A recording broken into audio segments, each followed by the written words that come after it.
할렐루야. 네, 반갑습니다. 무더운 날씨 속에 어떻게 잘 지내셨는지 모르겠습니다. 가끔 이렇게 서니까 여러분들을 뵐 날이 그렇게 많지 않아서 제가 수요일마다 설 때마다 늘 이렇게 긴장하는 마음으로 떨리는 마음으로 서고 있습니다. 혹시 제가 많이 떨거나 나 떨고 있니? 이런 표정이 좀 생기면 마음속으로 좀 기도해 주시면 좋겠습니다. 제가 항상 설교 초반에 좀 긴장을 많이 해서 우리 목사님들도 그렇고 저희 아내도 그렇고 조금 릴렉스 하라고 이렇게 많이 했는데 제가 초반에는 좀 긴장감이 있어요. 그래도 하나님께서 잘 인도해 주실 거라 믿고 또 은혜의 시간 되기를 예수님의 이름으로 축복합니다. 제가 2022년이었던 것 같아요. 2022년부터 올해까지 제가 중앙아시아 청소년 캠프를 4년째 이제 섬기게 되었었습니다. 그래서 2022년 제가 청년부 사역을 할 때 지금 우리 시니어 이교구 담당하고 계신 우리 정재영 목사님과 함께 카자흐스탄에 처음으로 이제 방문을 했던 때였습니다. 그때는 이제 코로나가 이제 막바지였고 이제 해외 여행이 이제 딱 열린 상태여서 그 해외를 나간다는 게 처음이었거든요. 코로나 이후에. 그래서 이제 사람들이 많이 모이는 곳에 간다니까 또 부담도 됐지만 사실은 이제 저희가 코로나가 회복되면서 교회 사역들이 이제 막 시작이 됐기 때문에 현장 사역이 시작했기 때문에 너무 바쁜 그 일정들이 있었습니다. 그 중간에 제가 가야 돼서 사실은 마음속에 굉장히 좀 불만도 있고 해야 될 것도 많이 있는데 꼭 내가 가야 되나 이제 그런 마음을 갖고 갔어요. 갔는데 이제 지금 4년 동안 제 옆에서 캠프 때마다 이렇게 통역을 해주는 그 현지 이제 자지라 자매라고 그 자매를 이제 만나게 됩니다. 갔는데 이제 저는 처음 봤는데 너무 반갑게 마치 어제 본 사람처럼 너무 반갑게 대해주는 거예요. 그래서 제가 약간 아이형이거든요. 되게 소심하고 약간 내성적이고 그분 그렇게 인사를 하니까 이 사람 좀 이상한데 약간 그런 마음이 좀 들었단 말이에요. 근데 이제 선물까지 준비를 하셨어요. 처음 보는데 선물까지 준비를 해서 만나서 너무 반갑다고 하시면서 자초지정을 이야기를 들어보니까 이제 코로나 기간에 이제 우리나라뿐만 아니라 전 세계가 예배가 닫혀 있었는데 그때 저희가 이제 수요 피로십이 이제 온라인으로 계속 드려졌단 말이죠. 그 자매가 닫혀져 있는 예배 가운데 그 예배에 갈급함이 있었는데 사실 코로나 때 현장 예배로 나오신 분들이 그렇게 많지 않았었습니다. 그래서 담당하고 있는 입장에서는 이렇게 뭔가 눈에 보이는 결과물들이 없으니까 회복세가 없으니까 사역에 대한 약간 이제 코로나 블루처럼 이렇게 왔던 시기였습니다. 이렇게 열심히 해도 사람이 모이지 않고 회복되지 않는 것에 대한 어떤 낙심되는 마음들도 있었는데 한국에서는 없던 일들이죠. 오히려 지구 반대편에서 저 먼 이국 땅에서 이 수요 피로 50을 3년 동안 빠지지 않고 드리면서 예배에 대한 그 갈급함을 채울 수 있었다라는 간증이 있었단 말입니다. 그러면서 이제 제 안에 주시는 위로가 있었어요. 눈에 보이지 않아도 나는 나의 일을 한다고 하는 하나님의 위로하심이 있었습니다. 여러분 그렇게 믿으십니까? 사무엘상 16장 7절 말씀에 보면은 진리가 있습니다. 사람은 외모를 본다는 것이죠. 그래서 하나님은 사람과 같지 않아서 사람의 중심을 본다는 것입니다. 우리는 열매로 평가하게 됩니다. 사람의 겉모습 그리고 우리가 보여지는 것들로 평가를 받게 됩니다. 그러다 보니 이런 예배에 또 사역에 있어서 열매들이 보이지 않는 것 같아서 낙심했던 저에게 하나님은 그런 말씀을 주시는 거죠. 너는 너의 일을 나는 나의 일을 보이지 않는 곳에서 하나님의 일을 하고 있다라고 말씀하십니다. 여러분 하나님의 손은 보이지 않지만 여전히 나를 위해서 일하고 계심을 믿으시기를 주님의 이름으로 축복합니다. 그러면서 제가 가졌던 목회의 아주 귀한 터닝 포인트이고 그리고 저의 모토가 됐던 것이 그래 나는 나의 일을 하나님은 하나님의 일을 하는 겁니다. 내 일을 열심히 하고 그 결과가 보이지 않다고 하더라도 그 결과의 책임이 하나님의 것에 있다고 한다면은 내가 주님을 만나는 그날 그리고 그 이후에도 하나님은 그 일들을 이루실 거라고 하는 믿음과 확신이 생기는 것이죠. 여러분 아브라함은 민족을 약속받습니다. 그죠? 이삭을 통해서 큰 민족을 이룰 거라고 하는 약속을 받지만 결국에는 그 약속을 보지 못하고 죽었습니다. 그러나 그 약속에 신실하신 하나님께서 그 약속을 이루셨습니까? 이루지 못하셨습니까? 이루셨습니다. 그리고 이삭과 또 야곱에게 약속하셨던 일들, 그리고 요셉까지도 그 일들을 보지 못하고 죽었습니다. 그러나 여호수아 때에 모세를 통해서 또 여호수아를 통해서 하나님은 그 일들을 이루심을 믿으시면서 여전히 하나님의 일들을 감당하고 계신다라는 그 믿음 안에 살아갈 수 있는 저와 여러분들의 주님의 이름으로 축복합니다. 제가 이렇게 앞에 장황하게 이야기한 것은 오늘 제목이 성도의 삶은 중간태라는 겁니다. 여러분, 이 중간태는 그 헬라어 문법에서 능동태도 아니고 수동태도 아닌 그 어떠한 한 지점에 있습니다. 그거를 간단하게 설명하자면 이런 것입니다. 우리가 하나님을 예배하는 것은 능동적으로 해야 됩니다. 그렇죠? 기도하는 것도, 기도의 자리에 나오는 것도, 하나님을 찬양하는 것도 우리는 능동적으로 하는 거예요. 그리고 열심히 사역도 능동적으로 해야 합니다. 그러나 그 사역의 주권이 누구에게 있습니까? 그 사역을 이루시는 것은 하나님이시죠. 그 영광을 받으시는 것은 하나님의 일입니다. 나의 일이 아니라는 것이죠. 우리가 기도할 때도 마찬가지입니다. 내가 기도한 것을 이루시는 분은 하나님입니다. 내가 이루려고 하는 것이 아니고 바로 그 상태를 중간태라고 보는 것입니다. 여러분, 교리의 토대가 없었던 1세기 기독교의 가장 큰 위협과 위기는 이단 사상에 있었습니다. 자, 이단 사상, 곧 갈라디아에서 말씀하고 있었던 그 다른 복음과 다른 교훈을 가르치는 그 거짓 교사들로 인해 초기 기독교 공동체는 분열과 갈등, 그리고 배교라고 하는 아주 큰 혼란 속에 빠져 있었습니다. 특히 1세기 대표적인 이단 사상은 영지주의죠. 영지주의는 영은 선하고 육체는 악하다는 주장을 합니다. 이런 이분법적 세계관은 초기 기독교 공동체를 극단적인 쾌락주의 그리고 극단적인 금욕주의로 나누게 됩니다. 여러분, 쾌락주의는 육체의 어떤 행동도 영에게는 영향을 미치지 못한다고 보았기 때문에 실제 생활에서 윤리적 책임을 회피하는 도덕적 해이를 초래했습니다.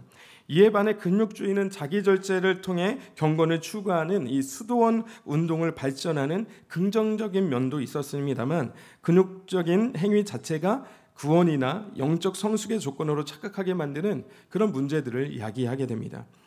그러나 영지주의의 가장 핵심적인 문제는 예수님의 인성, 곧 예수님의 성육신을 부정한다는 것입니다. 육체는 악하기 때문에 하나님의 아들이신 예수님이 실제로 육체를 입은 것이 아니라 육체를 입은 것처럼 보인 것이라고 하는 그 가연설을 주장합니다. 물론 예수님의 십자가의 죽음과 부활도 부정했습니다. 그들은 예수님을 당연히 그리스도를 믿는 믿음으로 얻게 되는 구원과 영생도 부정했습니다. 그들은 예수님을 하나님의 아들과 그리스도로 믿는 신앙 고백으로 하나 된 교회 공동체 안에 들어와서 이 다른 복음과 거짓 교훈을 가르쳐 교회 공동체를 파괴시켰습니다. 여러분, 이들의 이러한 행위는 오늘 사도 요한이 16절에서 이야기하는 사망에 이르는 죄에 해당한다고 볼 수 있습니다. 여러분, 이런 상황 속에서 사도들은 각 교회에 일어난 문제들을 해결하기 위해 바른 복음과 바른 교훈을 가르칠 필요성을 느끼게 됩니다. 그렇게 쓰여진 것이 바울 서신과 일반 서신을 포함한 총 21권의 서신서들입니다. 여러분, 사도 바울의 그 13권의 바울 서신서는 구원론, 또 기독론, 또 교회론 등과 같은 기독교 핵심 교리의 기준이 되었을 뿐만 아니라 8권의 일반 서신과 더불어 목회 지침과 신앙생활 지침 같은 기독교 교리적 기준을 체계화하는 데 영향을 미쳤습니다. 결국 오늘날 우리가 믿고 고백하는 기독교 신앙의 대부분은 이 복음서의 사건들이 서신서 안에서 신학적으로 해석되고 체계화된 결과라고 할 수 있습니다. 특별히 우리가 지난 몇 주간 살펴보았던 요한일서는 사도 요한이 교회 안에 스며든 영지주의적 이단 사상과 또 도덕적 해이를 경계하며 참된 신앙의 본질을 강조하기 위해 기록된 서신서입니다. 그런데 제가 가기 전에 조금 그 설교를 준비하고 목회자 수행회를 갔다 왔는데 그 큰일이 일어났더라고요. 지난주에 그 안상무 목사님 본문이 오늘 본문이랑 제가 준비한 본문이랑 겹쳐가지고 아주 큰일이었습니다. 그래서 제가 다시 준비하느라고 굉장히 힘들었다는 점, 아주 큰일이었어요. 이거 진짜 이거 어떻게 해야 되나 싶은 마음이 있었지만 그래도 잘 무사하게 한번 넘어가 보도록 하겠습니다. 사랑하는 성도 여러분, 성경의 이야기는 세상을 이긴 이야기로 가득합니다. 그러나 세속적 가치관으로는 예수님께서 십자가를 지시기 전날 밤에 제자들에게 했던 너희가 세상에서는 환난은 당하지만 담대하라 내가 세상을 이겼다라고 하신 그 말씀을 도무지 이해할 수 없습니다. 그것이 어떻게 이긴 이야기인지, 예수님께서 벌거벗은 모습으로 십자가에 죽으시면서 내가 다 이루었다 라고 하셨던 그 말씀도 우리는 이해할 수 없습니다. 그것이 어떻게 세상을 이긴 이야기인지. 그래서 예수님이 십자가를 지실 때 제자들은 모두 다 도망했습니다.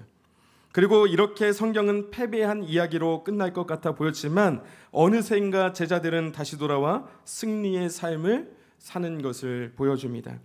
여러분, 지난 2000년의 기독교 역사는 세상을 이긴 이야기입니다. 세상을 이긴 그 믿음의 이야기인 것입니다. 여러분, 도망쳤던 제자들이 돌아와 세상을 이길 수 있었던 이유는 무엇일까요? 거듭났기 때문입니다. 새로운 피조물이 되었기 때문입니다. 그들을 거듭나게 하고 새로운 피조물이 되게 했던 그들이 가졌던 그 믿음은 무엇인지 오늘 함께 나누고자 합니다. 첫 번째는 예수가 그리스도이심을 믿는 것입니다. 여러분, 사도 요한은 요한 1서의 수신자가 오늘 본문 13절에 기록되어 있는 것처럼 하나님의 아들을 믿는 사람들이라고 말하고 있습니다. 그리고 그들에게 영생이 있음을 알게 하기 위해서 이 편지를 쓴다라고 오늘 본문 13절 말씀에 기록하고 있습니다. 여러분, 이 사람들은 오늘 본문, 그러니까 요한 1서 5장 1절에 기록하고 있는 예수께서 그리스도이심을 믿는 자들입니다.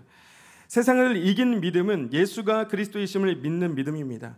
여러분, 어떤 교리도 어떤 수식어도 필요하지 않습니다. 예수가 그리스도이시다, 그것이면 충분한 것입니다. 여러분, 그 믿음은, 그 세상을 이긴 믿음은, 예수가 그리스도라고 하는 그 믿음은 지금도 여전히 우리에게 유효한 줄로 믿습니다. 여러분, 그리스도, 히브리어 마샤흐, 즉 메시아를 헬라어 번역한 것으로 기름 부음 받은 자라고 하는 의미를 가지고 있습니다. 여러분, 구약시대에 기름 부음 받은 직분이 총 3직분이 있습니다. 왕, 그리고 제사장, 선지자입니다. 따라서 예수께서 그리스도이심을 믿는다라는 것은 무엇입니까? 예수께서 대제사장으로서 하나님과 인간 사이의 유일한 중보자요, 하나님께로 나아가는 유일한 길이며 만물의 주인이요 만물의 통치자요 나의 왕이심을 믿는 것, 바로 이것이 예수가 그리스도이심을 믿는 것인 줄로 믿습니다. 여러분, 아멘이십니까? 여러분, 누구든지 예수가 그리스도이심을 믿는 자는 요한복음 1장 12절 말씀과 같이 하나님의 자녀가 되는 권세를 갖게 되는 것입니다. 여러분, 그렇게 예수가 그리스도이심을 믿음으로 하나님의 자녀가 되는 것, 그것을 우리는 본 어게인, 거듭남이라고 말하는 것입니다. 여러분, 요한복음 3장에는 예수님과 유대인의 지도자 니고데모의 대화가 있습니다. 여러분, 니고데모를 소개하는 유대인의 지도자라고 하는 이 수식어는 니고데모가 성경적인 지식은 물론이거니와 율법의 행위에 있어서도 존경받을 만한 인물이었음을 짐작케 합니다. 그러나 예수님은 하나님의 자녀가 되는 것은 성경을 아는 지식이나 율법의 행위로 되는 것이 아니라 오직 무엇으로 된다고요? 거듭나야 한다고 말씀하고 있습니다. 요한복음 3장 6절부터 8절의 말씀을 우리 함께 같이 읽도록 하겠습니다. 읽겠습니다. 육으로 난 것은 육이요 영으로 난 것은 영이니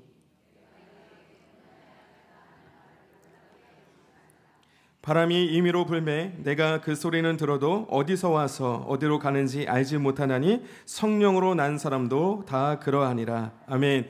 여러분, 사랑하는 성도 여러분, 거듭남이란 인간의 노력으로 되는 것이 아니라 성령의 주권적인 역사로 말미암아서 죄와 사망 가운데 있던 본질상 진노였던 나를 하나님이 지명하여 너는 내 아들이라 오늘 내가 너를 낳았도다 말씀하시는 영적 출생의 시간인 것입니다. 그렇게 거듭난 사람은 세상을 이기는 믿음을 갖게 되는 것이죠. 요한일서 5장 4절 말씀입니다. 무릇 하나님께로부터 난 자마다 세상을 이기느니라. 세상을 이기는 승리는 이것이니 우리의 믿음이니라. 아멘.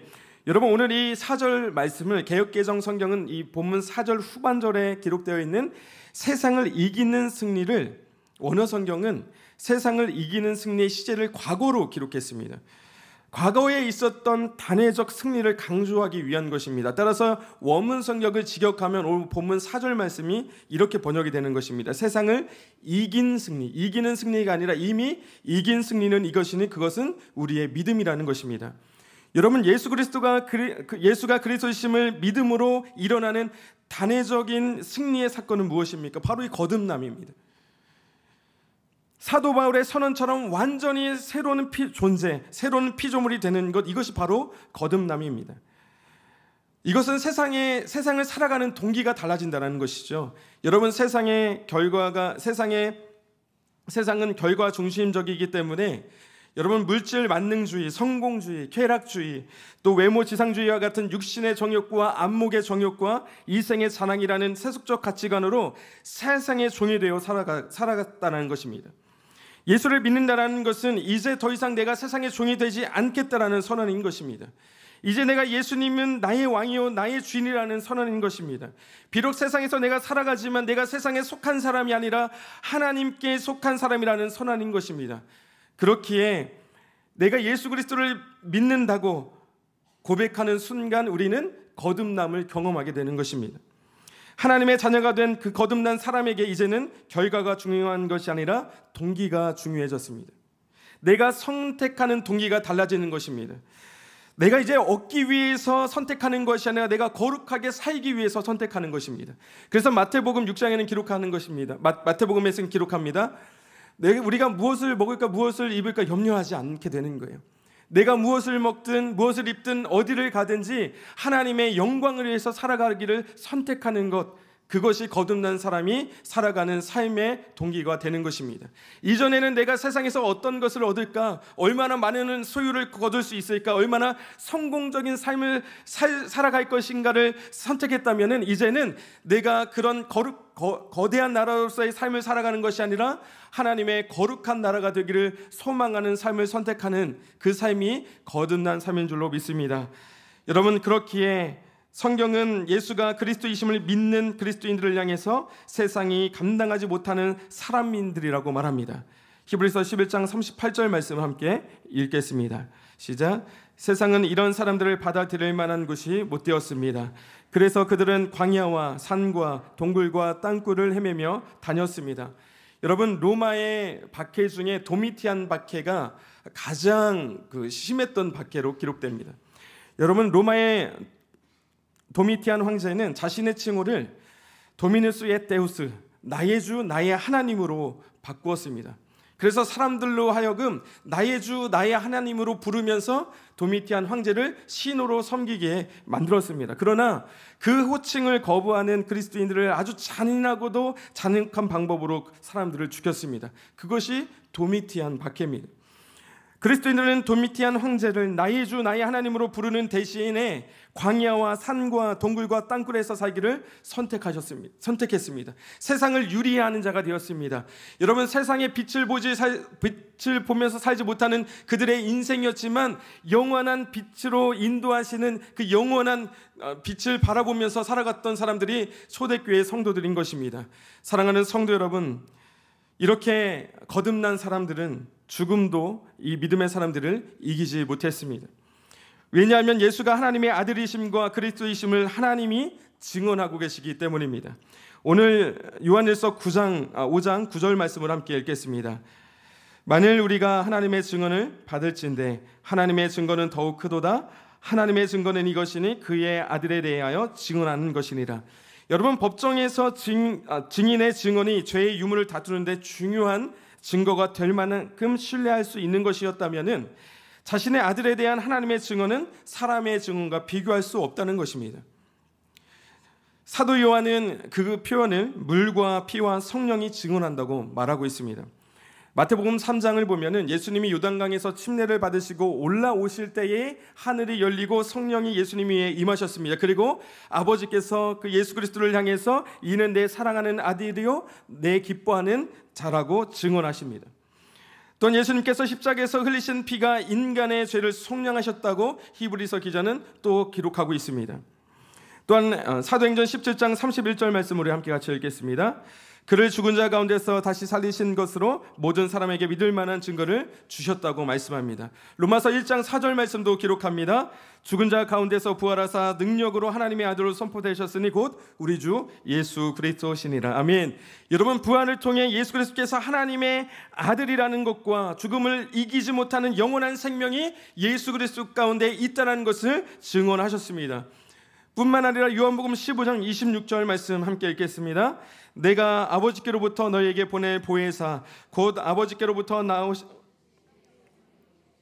그가 나를 증언할 것이요 또한 예수 그리스도를 믿는 자들에게 보혜사 성령을 보내주셔서 예수를 주라 시인하도록 계속해서 증언하신다라는 말씀입니다. 사랑하는 성도 여러분, 여러분은 거듭나셨습니까? 세상의 세속적 가치관에 있는 우리의 눈에 보여지는 것들을 내가 얻기 위해서 나의 삶을 선택하는 것이 아니라 내가 거룩한 삶, 거듭난 삶, 하나님을 믿는 하나님의 자녀다운 삶을 살기를 선택하고 계시냐 이 말입니다. 그렇다면 우리는 이 세상을 살아가면서 예수가 그리스도이심을 믿는 믿음의 확신을 가지고 살아갈 수 있는 여러분 되시기를 주님의 이름으로 축복합니다. 여러분, 그 믿음을 가지고 사랑하는 자를 어떻게 하신다고 약속하셨냐면 오늘 본문 요한일서 5장 18절은 이렇게 기록합니다. 하나님께로부터 나신 자, 하나님께로부터 나신 자 곧 예수 그리스도께서 우리를 믿는 자들을 지키심에 악한 자가 그를 만지지도 못하게 하심으로 우리는 담대히 세상을 이기게 될 것입니다. 여러분, 이미 거듭난 예수 그리스도를 주와 그리스도로 영접한 여러분들은 이미 세상을 이기신 줄로 믿고 살아가시는 여러분 되시길 주님의 이름으로 축복합니다. 그리고 두 번째는 그리스도 안에 영생이 있음을 믿는 것이었습니다. 여러분, 사도 요한은 이 편지를 쓰는 이유를 하나님의 아들을 믿는 자에게 영생이 있음을 알게 하기 위해서라고 말합니다. 그리고 사도 요한은 또한 요한복음에서도 이렇게 말하죠. 요한복음 20장 31절 말씀 보니까 오직 이것을 기록함은 너희로 예수께서 하나님의 아들 그리스도이심을 믿게 하려 하며 또 너희로 믿고 그 이름을 힘입어 생명을 얻게 하려 함이니라. 예수님은 하나님을 믿는 자들에게 영생을 주시기 위해서 오셨습니다. 아멘이십니까? 요한복음 17장 3절 말씀, 영생은 곧 유일하신 참 하나님과 그가 보내신 자 예수 그리스도를 아는 것입니다. 예수가 그리스도이심을 아는 것입니다. 예수가 우리의 구원자이심을, 예수가 우리의 왕이심을 알게 되는 것입니다. 그분이 유일한 길이요 진리요 생명이신 것을 알게 되는 것입니다. 예수가 그리스도이심을 알고 믿는 자들에게는 예수 안에 있는 죽음도 이기지 못한 그 영원한 생명을 얻게 되는 것입니다. 여러분, 예수 그리스도의 죽음과 부활 그리고 성령의 증언을 통해 하나님의 아들을 믿는 자에게 영원한 생명을 주십니다. 이제 우리는 예수 그리스도를 믿는 믿음으로 히브리서 기자가 고백하는 것처럼 예수의 피를 힘입어 때를 따라 돕는 아버지의 은혜의 보좌 앞에 담대히 나아갈 수 있게 되었습니다. 이제 하나님과 우리는 아버지와 자녀의 관계를 맺었습니다. 어떤 분은 이렇게 기도를 정의합니다. 기도는 하나님과 마주 앉는 것이다. 여러분, 우리가 서로 마주 앉아서 어떤 이야기들을 나눕니까? 우리의 마음에 있는 이야기들을 함께 공유할 수 있습니다.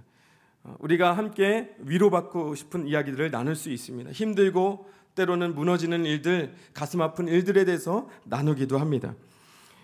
이와 같이 우리는 하나님과 친밀한 관계 안에 들어가 우리는 하나님 앞에 그 은혜의 보좌 앞에 하나님과 담대히 교제할 수 있는 힘을 얻게 되었습니다. 그래서 요한일서 5장 14절은 말합니다. 그를 향하여 우리가 가진 바 담대함이 이것이니 그의 뜻대로 구하면 무엇을 구하면 들으심이라. 구하면 듣는다는 것이 컴플리스를 의미하는 것은 아닙니다. 오늘 여기서 사용된 구하다라고 하는 헬라어 아이토메타는 바로 이 동사가 중간태로 되어 있다는 것입니다. 중간태는 헬라어 문법에서 수동태도 아니고 능동태도 아닌 상태를 말합니다. 그래서 이 유진 피터슨 목사님은 이 중간태를 이렇게 표현하시더라고요. 어떤 일에 참여하지만 내가 주도하지 않는 상태, 그 상태가 중간태라는 것입니다. 사랑하는 성도 여러분, 성도의 기도는 중간태 기도여야 합니다. 내가 하나님께 기도합니다. 그리고 하나님의 뜻대로 기도하여 그 일에 하나님의 역사하심에 참여하고 관여합니다. 그러나 그 일을 조정하거나 규정하지 않습니다. 능동적으로 기도하지만 하나님의 응답을 수동적으로 받아들이는 것입니다. 좋은 음식점에 들어가 불량식품을 주문하면 그것을 내어주는 음식점은 없습니다. 그럼에도 항의하는 고객이 있다면 그 사람이 이상한 것이죠. 우리가 기도해도 얻지 못하는 이유가 있습니다. 야고보서 4장 3절 말씀 보니까 구하여도 받지 못함은 정욕으로 쓰려고 잘못 구하기 때문이라. 여러분, 당신의 아들마저 우리의 구원을 위해 내어주신 하나님이 우리에게 좋은 것을 주려 하심은 너무나도 당연한 것입니다. 하나님은 우리의 마음을 보시고 우리의 동기를 보십니다. 만약 여러분 우리가 악한 동기를 가지고 기도했는데 그 기도가 응답되었다면 그것은 하나님의 선물이 아니라 악한 영의 선물이라는 것을 우리는 기억해야 합니다. 그렇다면 사도 요한이 말하는 하나님의 뜻을 구하는 기도는 무엇일까요? 사도 요한은 바로 이 13절 말씀과 14절, 15절 말씀에서 13절 말씀에서 영생을 말씀한 후에 그 다음에 14절 이하 말씀에서 기도에 대해서 말하고 있습니다. 그리고 그 기도의 포커스는 믿음의 형제를 향하고 있다는 것입니다. 그렇다면 하나님의 뜻은 분명 이 생명과 연관되는 것으로 보여집니다. 요한복음 6장 39절 말씀을 한번 읽어보도록 하겠습니다. 나를 보내신 이의 뜻은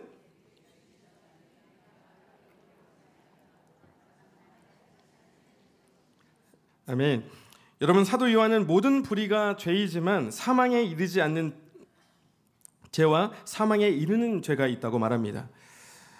당시 영지주의자들의 거짓된 가르침으로 인해서 믿음이 흔들리는 사람들도 있었을 것이고 쾌락주의에 빠져 음란과 방탕함에 빠져 있는 사람도 있었을 것입니다. 그러나 이런 죄는 사망에 이르는 죄가 아닙니다. 그들을 위해 기도할 때 하나님께서 그들을 불쌍히 여기시고 긍휼을 베푸셔서 회개하고 돌이켜 하나님의 자녀로 불러주실 것입니다. 그것이 오늘 16절 말씀의 기록입니다. 누구든지 형제가 사망에 이르지 아니하는 죄에 범하는 것을 보거든 구하라. 그리하면 사망에 이르지 아니하는 범죄자들을 위하여 그에게 무엇을 주신다고요? 생명을 주신다고 약속합니다. 그러나 사망에 이르는 죄가 있습니다. 마태복음 12장 31절부터 32절의 말씀 함께 읽어보도록 하겠습니다. 그러므로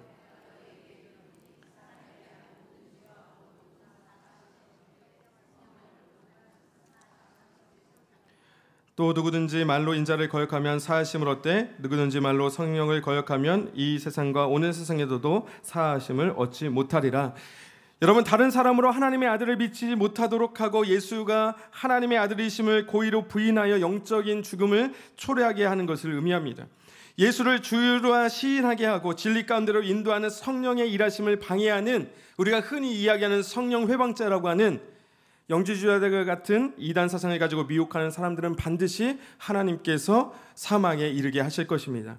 사랑하는 성도 여러분, 우리는 알고 있습니다. 세상을 이긴 승리, 그리고 계속해서 누구든지 예수 그리스도를 믿는 사람에게 주시는 이기는 그 승리가 무엇인지 우리는 알고 있습니다. 예수가 그리스도임을 믿고 거듭난 사람들에게 영원한 생명이 있음 또한 우리는 알고 있습니다. 그리고 영원한 생명이 나를 통해 흘러가는 그 하나님의 뜻을 간구할 수 있는 그런 저와 여러분들의 삶이 되시기를 예수님의 이름으로 축복합니다. 오늘 말씀을 정리합니다. 우리가 아는 것은 우리가 하나님께 속했고 세상은 악한 자에게 속한다는 것입니다. 그런데 왜 여전히 우리는 세상을 사랑하고 있습니까? 세상에 속한 것들을 소유하려고 하십니까? 세상을 이긴 이야기, 믿음이 세상을 이긴 이야기를 듣고 믿으면서도 우리는 세상에 속하려고 한다고 한다면 우리는 어리석은 사람들입니다. 요한일서 2장 15절부터 16절 말씀은 이렇게 기록합니다. 이 세상이나 세상에 있는 것들을 사랑하지 말라. 누구든지 세상을 사랑하면 아버지의 사랑이 그 안에 있지 아니하니 이는 세상에 있는 모든 것이 육신의 정욕과 안목의 정욕과 이 세상의 자랑이니 다 아버지께로부터 온 것이 아니로 세상으로부터 온 것이라. 여러분, 세상에 있는 것들을 사랑하는 사람은 거듭난 사람이 아닙니다.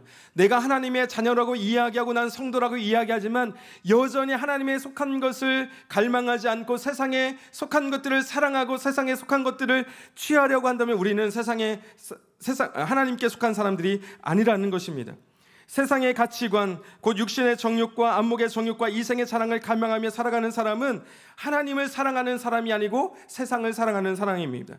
그래서 성경은 우리에게 경고합니다. 오늘 본문 21절 말씀입니다. 자녀들아, 너희 자신을 지켜 우상에게 멀리하라.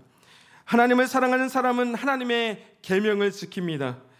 하나님을 사랑하는 사람은 세상을 사랑하지 않습니다. 하나님의 사람은 세상에 속하지 않습니다. 그리고 믿음의 형제를 위해서 기도할 뿐 아니라 우리 안에 있는 영원한 생명을 빼앗기지 않기 위해 우리는 늘 깨어 기도해야 하는 것입니다. 그리고 나에게 맡겨진 일을 최선을 다해 행하는 것입니다. 그리고 하나님의 주권적인 역사와 은혜를 기다리는 것이죠. 그렇게 살아갈 때 보이지 않는 곳에서 나를 위해 일하시는 그 하나님의 일하심을 우리는 경험하고 간증하게 될 것입니다. 그래서 기도는 나의 뜻을 관철시키는 것이 아니고 하나님의 뜻에 맞춰가는 것입니다. 그래서 기도가 응답되지 않는다면 우리의 기도가 과연 하나님의 뜻에 합당한 것인지, 하나님께서 들으시기에 올바른 것인지 우리는 우리의 기도의 제목들을 뒤돌아봐야 한다는 것입니다. 그러나 아주 중요한 사실은 하나님의 뜻대로 구했다면 구한 즉시 받은 줄로 믿으라고 말씀하십니다.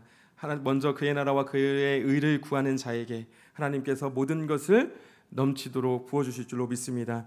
그것이 솔로몬이 하나님의 백성들을 잘 다스리고 또 재판하기 위해서 지혜를 구했을 때 하나님이 구하지 아니한 것들도 주셨던 그 하나님의 나라의 원리가 저와 여러분의 인생 가운데서도 계속해서 펼쳐지는 놀라운 간증의 삶들이 다시 되시기를 예수님의 이름으로 축복합니다.